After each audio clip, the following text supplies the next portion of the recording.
Welcome to the ILO Future of Work podcast and to this special episode on the outcome of the World Summit for Social Development held in Doha in November 2025. I'm Isabelle Piquer.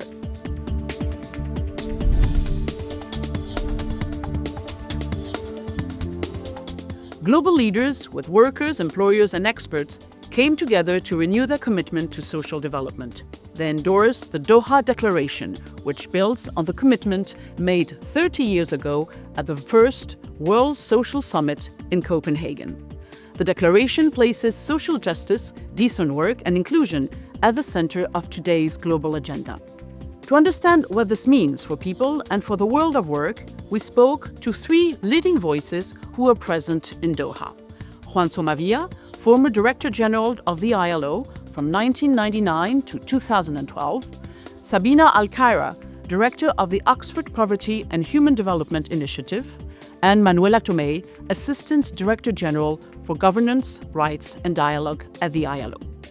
We first spoke to Juan Somavia and asked him to connect the spirit of Copenhagen in 1995 with the world of Doha in 2025. 95 was a moment of hope, an extraordinary moment of political convergence, of, I would say, almost of passion, of belief that, things were going to change. The Cold War had ended, and we were moving into a new world in which one key thing happened, that this hold that international security had on the UN with the Cold War went down.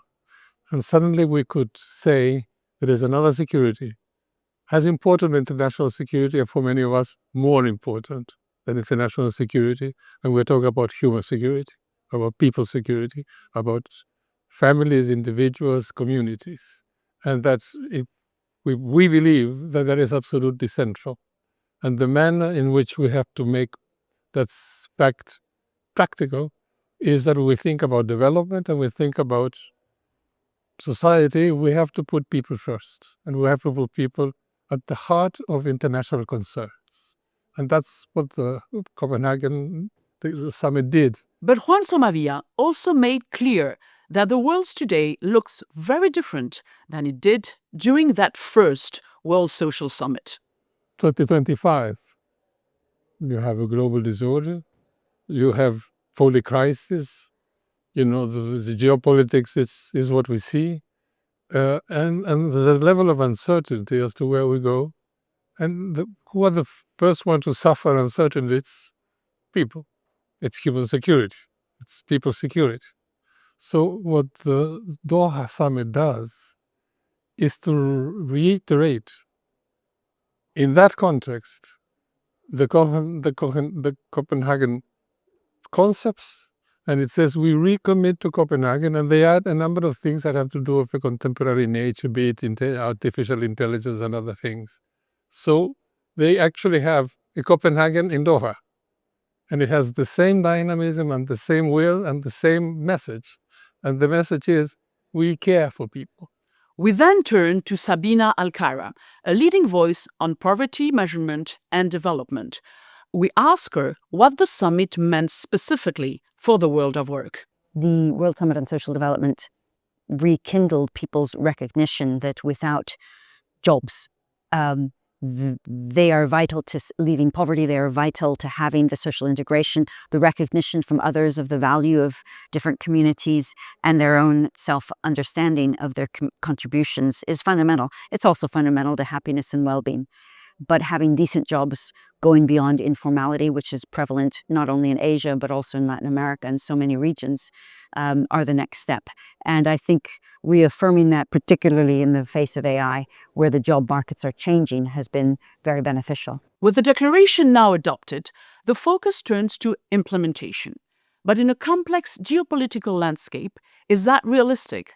So we ask Juan Somavia whether today's difficult international context could slow down implementation. The history of the struggle for social change is that you always swim against the current.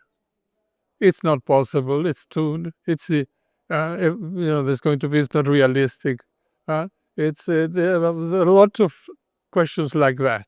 Basically, not possible. But in fact, we've seen how the Cold War ended, how apartheid ended, how colonization ended. So things that we were told were impossible, we have proven to be possible. So what do we have to do? We have to persist. But we have a bad context. But that's the context we have, and doesn't mean that we are paralyzed. Far from that, Doha is not paralyzed. It has decided to move forward, but we've got a damn job to do because of the context. Finally, to understand how the ILO will support countries in implementing the Doha Declaration, especially on decent work, we spoke with Manuela Tomei, Assistant Director General of the ILO. Decent work is squarely featuring in SDG 8. 2030 will be another milestones because by then the international community and national member states will have to show how much progress has been made and how much progress still remains to be attained. We will continue to work, for instance, also through our strategy on addressing inequalities and poverty, to try really to bring together all the different pieces and elements of the decent work agenda in a way which is mutually reinforcing, because the main challenge is engineering all these different pieces in a way which would really result into an outcome which transcends each element. It's very difficult to do, it's very challenging to do, but it's absolutely necessary to do if we want to be a credible player in advancing a human-centered development and growth. As Manuela was saying, the Doha Declaration renews global commitments to reduce poverty, strengthen social protection, promote inclusion, and advance decent work. For the ILO, it is a key opportunity to advance social justice and help countries turn these commitments into action.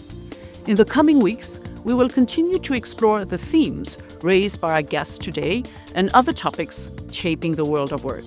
In the meantime, follow us on LinkedIn, YouTube, Instagram, X, Threads, and Blue Sky to stay updated. For now, thank you for listening and see you soon for another episode of the ILO Future of Work podcast.